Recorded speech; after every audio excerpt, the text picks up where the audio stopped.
Press the bell icon on the YouTube app and never miss another update.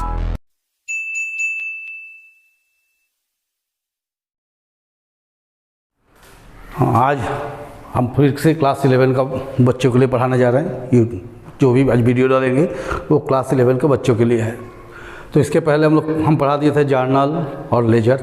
आज हम जाएंगे subsidiary book में। ठीक है, सब्सिडियरी बुक क्या होता है? देखिए, जहाँ छोटा छोटा बिजनेस होता है वहाँ क्या होता है कि ट्रांजेक्शन्स का लिमिट होता है, कम ट्रांजेक्शन्स होता है। ठीक है, तो उसमें होता क्या है कि ट्रांजेक्शन कम होने पे हम लोग एक जर्नल में सारा ट्रांजेक्शन को लिख पाते हैं। ठीक है, लेकिन जहाँ बिज़नेस बड़ा होता है वहाँ क्या होता है कि ट्रांजेक्शन का संख्या बहुत ज़्यादा होता है। तो ऐसे बड़ा जहाँ बिज़नेस होता है, जहाँ लार्ज बिज़नेस होता है, जहाँ लार्ज ट्रांजेक्शन्स है, वहाँ सब चीज़ को जर्नल में लिख पाना इनकन्वीनियंट होता है, ठीक नहीं होता है, संभव भी नहीं हो पाता है।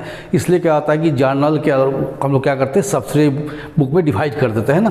कि जर्नल में नहीं करके कुछ ट्रांजेक्शन को जर्नल में और कुछ सब्सिडियरी बुक के माध्यम से लोग पास करते हैं। तो सब्सिडियरी बुक जब पढ़ेंगे इसको हम लोग बोलते हैं sub division of journal. Subsidiary book का दूसरा नाम भी है sub division of journal. Sub division of journal में दो पार्ट होता है, एक होता है कैश बुक का, एक होता है सब्सिडियरी बुक का। तो पहले हम लोग ये पढ़ लेते हैं कि in large business, large scale business where transactions और where many transactions are occurred, then it's not possible to record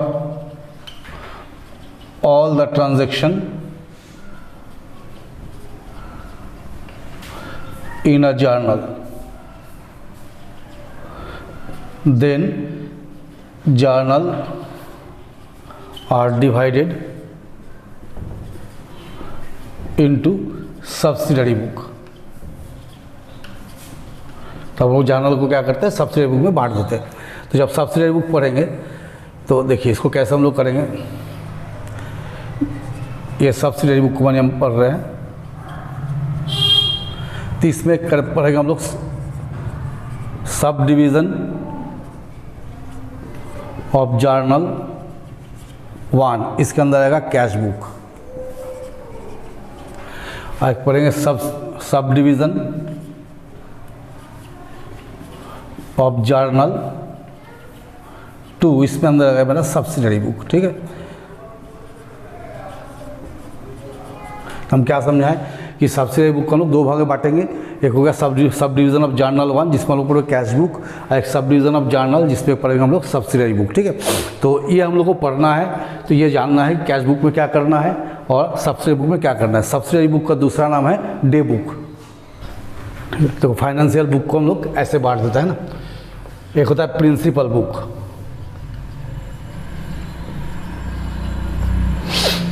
एक होता है कैश बुक, और एक होता है सब्सिडियरी बुक। प्रिंसिपल बुक में क्या आता है, इसमें आता है लेजर।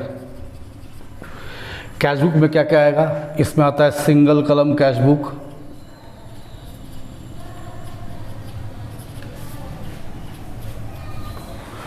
दूसरा आएगा डबल कलम कैश बुक। हम धीरे धीरे सब बताएंगे। तीसरा आएगा ट्रिपल कलम कैश बुक,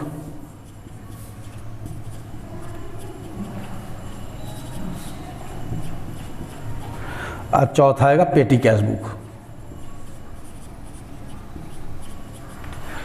सब्सिडियरी बुक में क्या क्या आता है, purchase book, sales book, purchase return book,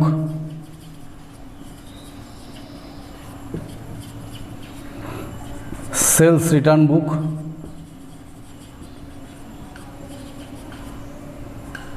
bill receivable book,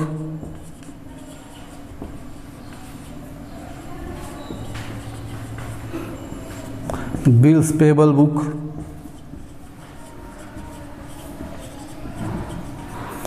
और होता है जर्नल प्रॉपर, है ना। देखिए इस तरह से हम लोग बांट देते हैं अकाउंट्स को, ठीक है। कैसे बांट रहे हैं फाइनेंशियल बुक को? 3 भाग, एक प्रिंसिपल बुक, एक कैश बुक, एक सब्सिडरी बुक। प्रिंसिपल बुक में चला गया आपको लेजर, कैश बुक में ये 4 चीज़ बनता है, और ये सब्सिडरी बुक में purchase book, sales book, purchase return book, sale return book, bill receivable book, bills payable book, journal proper, इतना होता है, ठीक है। अब जो कैश बुक है इसमें हम लोग आज ये कैश बुक को पढ़ेंगे, इसी को लेकर हम लोग चलेंगे। तो देखिए कैश बुक में 4 तरह का बुक होता है। एक होता है सिंगल कलम कैश बुक, मतलब सिर्फ कैश का रिकॉर्डिंग होगा, इसमें दूसरा कुछ नहीं आएगा। एक होता है डबल कलम कैश बुक। डबल कलम कैश बुक में क्या होता है? कैश बैंक या कैश डिस्काउंट या बैंक डिस्काउंट, इस तरह से होता है। ट्रिपल कलम कैश बुक में क्या होगा? 3 कलम बनेगा, कैश का, बैंक का, डिस्काउंट का। और पेटी कैश बुक में होता है खुदरा पैसा का हिसाब। देखिए बिजनेस में क्या होता है कि बहुत छोटा छोटा खर्चा होता है अननेसेसरी, अगर उसको हम कैश बुक में डाल देंगे तो कैश बुक बढ़ जाएगा, बहुत बड़ा हो जाएगा, इसलिए छोटा मोटा खर्चा के लिए क्या करते हैं, अलग से पेटी कैश बुक रखते हैं जिसमें छोटा मोटा खर्चा मेंटेन होता है। ये जब हम आगे पढ़ाएंगे तब इसको समझाएंगे। कैश बुक क्या होता है? जब हम बिजनेस करते हैं तो बहुत सारा कैश का ट्रांजेक्शन्स होता है, कैश आता भी है, इनफ्लो भी है, कैश का आउटफ्लो भी है, कैश जाता भी है। तो कितना कैश आया या कितना कैश चला गया, ये जानने के लिए हम लोग कैश बुक निकालते हैं। और कैश बुक के माध्यम से हम लोग ये जानते हैं कि मेरे पास कितना कैश का बैलेंस बचा हुआ है, ठीक है। तो हम लोग किस तरह से लिख सकते हैं? इस तरह से लिखेंगे, cash book is prepared to record the cash transactions of the business. It shows the inflow of cash and outflow of cash. With help of cash book, we ascertain the cash balance. Cash book का help हम लोग क्या निकालते हैं? Cash balance निकालते हैं, ठीक है। देखिए इसका जब हम कैश बुक पढ़ेंगे तो cash book is only recorded cash transaction. Cash book में सिर्फ कैश ट्रांजेक्शन को लिखना है, कैश रिलेटेड ट्रांजेक्शन को लिखना है। जैसे कैश बुक में बार बार बोल रहे हैं कि कैश बुक जब पढ़ेंगे तो सिर्फ कैश से रिलेटेड ही ट्रांजेक्शन्स को लिखना है, किसी भी तरह का क्रेडिट वगैरह नहीं लिखना है ना। तो नो क्रेडिट ट्रांजेक्शन्स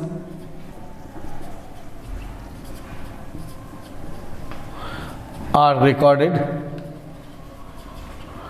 इन कैश बुक। कैश बुक में हम लोग कोई क्रेडिट ट्रांजेक्शन नहीं लिखते। जैसे purchase goods from Mohan on credit होगा, अगर मोहन से उधार माल खरीदे तो उसका एंट्री हम लोग नहीं करेंगे, लेकिन अगर लिखा है परचेज गुड्स फॉर कैश तो उसका एंट्री हम लोग जरूर करेंगे। तो कैश बुक में क्या करना है, फिर समझा देते हैं कि cash book recorded only cash transaction, no credit transaction are recorded in cash book. Cash book में सिर्फ और सिर्फ कैश से रिलेटेड ट्रांजेक्शन को ही एंटर करना है, किसी भी तरह का क्रेडिट ट्रांजेक्शन का एंट्री इसमें नहीं होता है, या कोई तरह का आउटस्टैंडिंग का एंट्री इसमें नहीं होता है, ठीक है। डेबिट साइड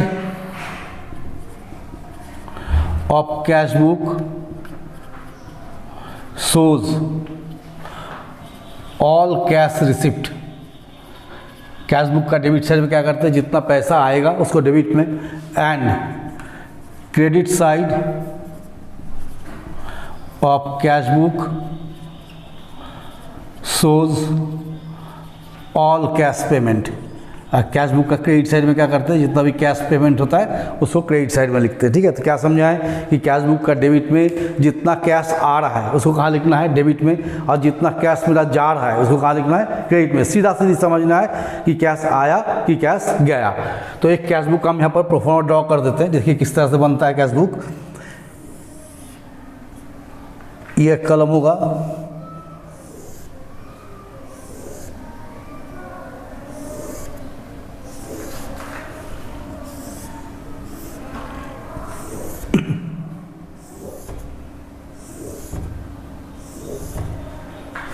यहाँ लिखेंगे कैश बुक, माने ये सिंगल कलम है ना, पहले तो ही पढ़ेंगे सिंगल कलम। तो यहाँ लिखेंगे डेट, यहाँ लिखते हैं पार्टिकुलर्स, यहाँ लिखते हैं वाउचर नंबर, वी नंबर कर देंगे वाउचर नंबर, यहाँ LF, यहाँ अमाउंट। ये जो पोर्शन है ये हो गया डेबिट। यहाँ लिखेंगे date, particulars, voucher number, LF amount, ये हो गया क्रेडिट। तो ये हो गया कैश बुक का परफॉर्मा। क्या लिखें? Date, particular, voucher number, LF amount, ये पोर्शन हो गया debit. Date, particular, voucher number, LF amount, ये हो गया क्रेडिट। इस साइड में जो भी ट्रांजेक्शन लिखेंगे उसको एंट्री करेंगे टू बोल के। क्या बोल के? टू। इधर जो भी एंट्री करेंगे उसको लिखेंगे बाई। ठीक है, तभी तो कुछ लिखे नहीं, सिर्फ हम समझाने के लिखे। आप देखिए, कोई भी पैसा आ रहा है तो उसको कहाँ लिखना है? डेबिट में। कोई भी पैसा को खर्च कर देंगे तो कहाँ लिख देंगे? क्रेडिट में। बशर्ते कि वो खर्चा कैश में चला जाए या वो जो पैसा आना चाहिए, जैसे क्रेडिट परचेस किए, क्रेडिट सेल किए, किसी से मैंने बकाया पैसा अभी तक नहीं मिला तो उस तरह चीज़ को, या डिस्काउंट मिला तो उसको नहीं लिख देना है। सिर्फ कैश से रिलेटेड, बार बार बोलो, कैश कितना आ रहा है, कितना जा रहा है, उसको हम लोग इस कैश बुक में रिकॉर्ड करेंगे, सिंगल कलम कैश बुक में। इसके आगे जब डबल कलम कैश बुक पढ़ेंगे तो उसमें बैंकिंग ट्रांजेक्शन को भी हम लोग रिकॉर्ड करेंगे, या जब ट्रिपल कलम को पढ़ेंगे तो उसमें हम लोग डिस्काउंट को भी रिकॉर्ड करेंगे। लेकिन सिंगल कलम कैश बुक में सिर्फ और सिर्फ कैश से रिलेटेड ट्रांजेक्शन को ही हम लोग लिखेंगे। देखिए, जैसे हम एक क्वेश्चन अपने मन से यहाँ लिखे हैं, है ना, इसको हम लोग कैश बुक में कन्वर्ट करेंगे। क्या क्वेश्चन लिखे हैं? From the following prepare a single column cash book for the month of January 2021 of mister Ram. क्या लिखे हम? 2021 January, started business with cash 50,000। दूसरा ट्रांजेक्शन लिखे purchase goods for cash 30,000, sold goods for cash 50,000, sold goods to Ram on credit 20,000, receive cash from Ram 18,000, purchase goods on credit 12,000, cash paid to Mohan 8,000, cash sales 10,000, paid rent for cash 2,000, paid wages in cash 6,000 and लिखे receive commission for cash 4,000। ये मेरा transactions है, इसको cash book में लिखना है। तो cash book फिर एक बार देख लीजिए, लिखे date, particular, voucher number, LF amount, ये पोर्शन हो गया मेरा debit. Date, particular, voucher number, LF amount, ये हो गया क्रेडिट। जितने भी कैश आएगा इधर लिखना है, जितना भी कैश जाएगा इधर लिखना है। ठीक है, तो चलिए हम लोग स्टार्ट करते हैं। पहले हम लोग यहाँ करते हैं 2021 मंथ ऑफ जनवरी, फिर भी यहाँ लिख दिए 2021 मंथ ऑफ जनवरी। देखिए, पहला ट्रांजेक्शन हम क्या लिखे? Started business with cash. Cash से बिजनेस स्टार्ट किए, तो बिजनेस में कैश आया कि गया? बिजनेस में कैश आया। तो बिजनेस में कैश जब आएगा तो किस नाम से आया? कैपिटल के नाम से। तो लिखेंगे टू कैपिटल अकाउंट। कितना पैसा आया? 50,000। ठीक है। सेकेंड ट्रांजेक्शन देखिए, क्या लिखें? Purchase goods for cash. Goods खरीदे कैश देकर। तो जब हम लोग बाजार से गुड्स खरीदने जाते हैं तो क्या दे के आते हैं? पैसा दे के आते हैं। सामान आता है, पैसा जाता है। तो जब हम गुड्स खरीदेंगे तो मेरा पैसा चला गया, किस नाम से चला गया? परचेज के कारण गया ना। तो इधर क्रेडिट में लिखेंगे बाई परचेज अकाउंट। सिर्फ और सिर्फ आप लोग ये सोचना है कि पैसा आ रहा है या जा रहा है, कितना चला गया? 30,000। तो यहाँ से आराम से लिख दिया 30,000। थर्ड देखिए लिखा है sold goods for cash. Cash में माल बेचे। जब हम दुकान से माल बेचते हैं तो हमको क्या मिलता है? कैश मिलता है ना। दैट मीन मेरे पास कैश आता है। तो यहाँ सोल गुड्स फॉर कैश मतलब मेरे पास कैश आया। तो हम क्या समझाएं कि जैसे ही कैश आएगा उसको कहाँ लिखना है? डेबिट साइड में। कितना कैश आया? 50,000। किस नाम से आया? सेल्स से। तो टू सेल्स अकाउंट। कितना लिख देंगे यहाँ पर? 50,000। फिर देखिए sold goods to Ram on credit. Ram को उधार में माल बेचे। तो थोड़ा देर पहले हम साफ साफ बताएं कि कैश बुक में क्रेडिट का कोई जगह होता ही नहीं। कोई क्रेडिट ट्रांजेक्शन हम लोग रिकॉर्ड नहीं कर सकते। तो यहाँ पर हम लोग क्या किए? राम को माल बेचे उधार में। तो क्या पैसा मिला? पैसा नहीं मिला, इसलिए इस ट्रांजेक्शन को हम लोग यहाँ पर नहीं लाएंगे। ठीक है। फिर देखिए receive cash from Ram. Ram से पैसा मिला, राम हमको कैश दिया। दैट मीन मेरे पास कैश क्या हुआ? आया ना। तो जैसे कैश आएगा उसको लोग कहाँ लिखेंगे? डेबिट में। किसके पास से आया? राम के पास से। तो टू राम। कितना कैश आया? 18,000। फिर देखिए क्या लिखे? Purchase goods on credit from Mohan. Mohan से क्रेडिट में गुड्स खरीदे। तो हम तो साफ साफ बताएं पहले भी कि क्रेडिट का एंट्री करना ही नहीं है। तो हम मोहन से उधार खरीदे। उधार के लिए हम लोग अलग बुक का यूज करते हैं। तो हम लोग यहाँ करेंगे, क्या करेंगे? इसका एंट्री नहीं करेंगे, क्योंकि गुड्स हम किससे खरीदे? मोहन से खरीदे। कैसे खरीदे? उधार खरीदे। तो उधार का एंट्री कैश बुक में कभी भी नहीं होगा, तो नहीं लिखना है। ठीक है।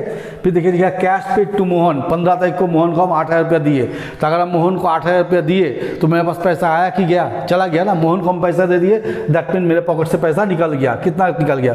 8,000। कितना तारीख को? 15 तारीख को। किसको दिए? मोहन को। तो बाई मोहन। कितना पैसा चला गया? 8,000। तो लिख दीजिए यहाँ पर 8,000। फिर देखिए कैश सेल। कैश सेल मतलब नकद बिक्री किए। कैश सेल मतलब कैश को नहीं सेल कर दिए। कैश सेल्स मतलब हो गया नकद माल बेचे। तो नकद माल अगर बेचते हैं तो मेरे पास क्या आता है? पैसा आता है। पैसा आने का माध्यम क्या है? सेल। तो हम लोग क्या लिखेंगे? To sales. पैसा आया तो लिख देंगे टू सेल्स अकाउंट। कितना पैसा आया मेरे पास? 10,000। फिर देखिए जैसा हम लिखे पेड रेंट फॉर कैश, हम रेंट दिए कैश में, तो रेंट देने से मेरे पास पैसा क्या हो गया, निकल गया मेरे हाथ से, जिसको दिए उसके पास चला गया, मेरे पास तो निकल गया ना, तो मेरा खर्चा हो गया। जैसे मेरा खर्चा हुआ हम कहाँ चले जाएंगे, क्रेडिट में, तो बाय रेंट अकाउंट, कितना कैश दिए हैं 2000, ठीक है, आराम से लिखना है, कोई टेंशन नहीं इसमें।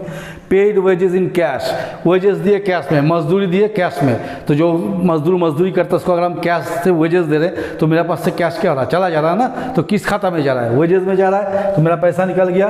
तो क्या लिखेंगे, by wages, by wages account, कितना वेजेस चला गया 6000। फिर देखिए रिसीव कमीशन फॉर कैश, हमको कमीशन मिला, दैट मीन मेरे पास पैसा आया, तो पैसा आने पर कहाँ लिखते हैं, डेबिट में, तो लिख देंगे to commission account, to commission account. तो जो जो पैसा आया उसको कहाँ लिखना है, डेबिट में, और जो जो पैसा गया उसको कहाँ लिखना है, क्रेडिट में। बार बार बोल रहे हैं, पैसा आने पर डेबिट, पैसा जाने पर क्रेडिट, ज़्यादा टेंशन लेके इसको नहीं समझना है, सीधा सीधी समझिए, आपका पॉकेट में पैसा आया तो डेबिट कर दीजिए, आप पॉकेट से निकाल के दे दिए तो सीधा सीधी कहाँ कर दीजिए, क्रेडिट में कर दीजिए। सिंगल कलम कैश बुक में यही नियम है। अब हम लोग इसको बैलेंस करेंगे, ठीक है। देखिए कैश बुक का, सिंगल कलम कैश बुक में डेबिट साइड हमेशा ज़्यादा होगा, क्योंकि जितना पैसा मेरे पास है उससे ज़्यादा तो हम खर्च कर नहीं सकते, उससे ज़्यादा करेंगे तो क्रेडिट हो जाएगा। तो यहाँ पर सिंगल कलम कैश बुक में डेबिट साइड हमेशा ज़्यादा आएगा, ठीक है। तो डेबिट साइड में कितना रहा, 1,18,28, 1,32,000, इधर आ गया 1,32,000। तो नियम से यहाँ भी कितना आना चाहिए, 1,32,000। मेरा पास 1,32,000 आया, हम खर्च कितना किए, 38, 40, 46, तो 1,32,000 मेरे पास आया और 46,000 मेरा खर्च है, तो मेरे पास कितना कैश बच रहा है, 86,000। तो जो बच रहा है उसका मंथ का लास्ट डेट में लिख दीजिए, बाय बैलेंस CD, कितना बच रहा है 86,000। एक बार देख लीजिए प्लस माइनस को, तो ये कौन सा मंथ का बना है, जनवरी का। फिर फरवरी फर्स्ट में क्या करेंगे, यहाँ पर जो है CD इसको यहाँ कर देंगे टू बैलेंस BD 86,000। फिर हम एक बार बोल देते हैं कि जब भी कैश बुक बनाइएगा एकदम ठंडा दिमाग से सोच लीजिए, माथा मारी नहीं करना है इसमें, या कोई हाथी घोड़ा नहीं है कि पागल हो जाइएगा, एकदम सिंपल कॉन्सेप्ट है। जो आएगा उसको डेबिट में लिखना है, जो जाएगा उसको क्रेडिट में लिखना है। कौन आएगा जाएगा, कैश, आप हम नहीं, आप चले गए तो डेबिट, हम चले गए तो क्रेडिट, ऐसा नहीं है। पैसा आने पर डेबिट, पैसा जाने पर क्या हो जाएगा, क्रेडिट। एकदम ठंडा दिमाग से पढ़िए, कैश बुक बहुत बेसिक चीज़ है और सीखना बहुत ज़रूरी है। आज हम सिंगल कलम कैश बुक पढ़ाए हैं, नेक्स्ट जो हम वीडियो अपलोड करेंगे वो डबल कलम कैश बुक का होगा। डबल कलम कैश बुक मतलब कैश और बैंक को लेकर हम बना के दिखाएंगे, ठीक है। तो आप लोगों को यदि पसंद आ रहा है तो वीडियो को शेयर कीजिए, सब्सक्राइब कीजिए, लाइक कीजिए।